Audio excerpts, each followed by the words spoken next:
Hey there folks, Comics Gatekeeper here, and I had a special request to try and review The Preacher. Since I'm currently obsessed with Garth, Ennis, I thought I'd give it a go.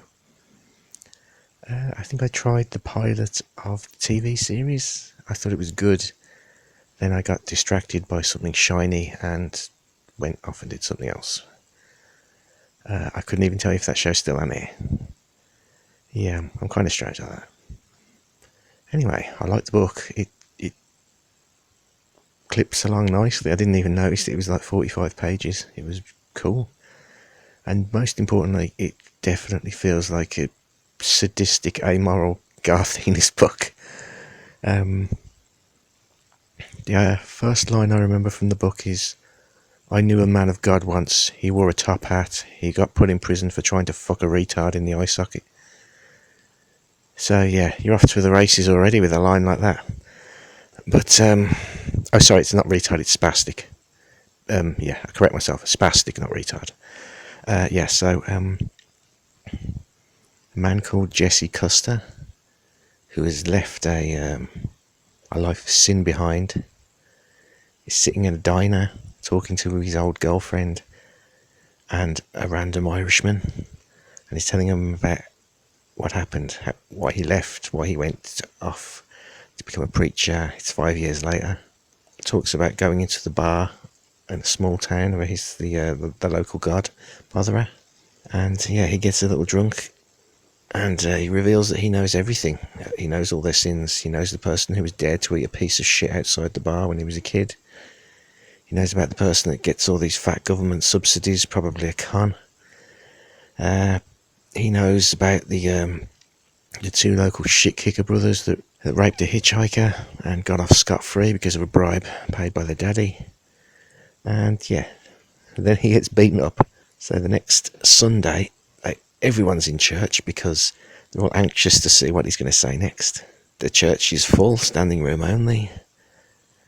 And then a spirit entity comet thing hits the preacher right in the chest. And it burns everyone else down. All the sinning bastards in the town become skeletons, and the whole place goes up in a mushroom cloud. Well, it's kind of taken me back to my 13 years as a pupil at a Catholic school. Fun times.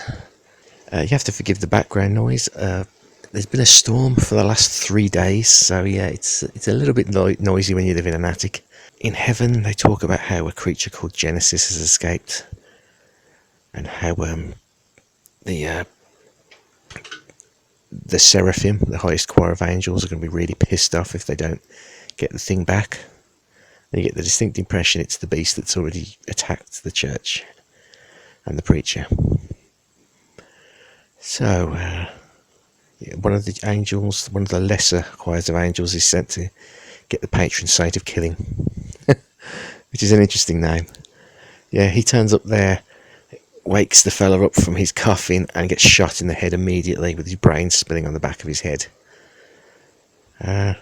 Because he's an angel and because it's heaven, he can somehow still talk. He tells him what he has to do and how he has to get to Earth and go after the person that's been possessed and kill the hell out of him.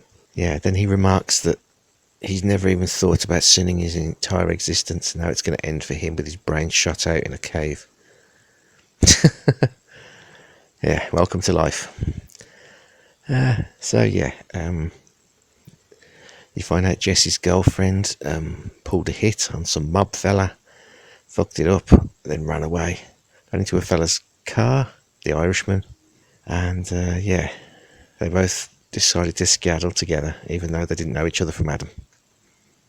The Irishman gets a bullet bounced off his skull, and I suppose it's made him a bit more pliable. Yeah, they happen upon a big mushroom cloud out in the desert when they're driving away, and then they discover Jesse in the ruins. The preacher completely unharmed, apart from being unconscious. Yeah, the local sheriff wants to know what the hell's going on. Why has everyone been barbecued?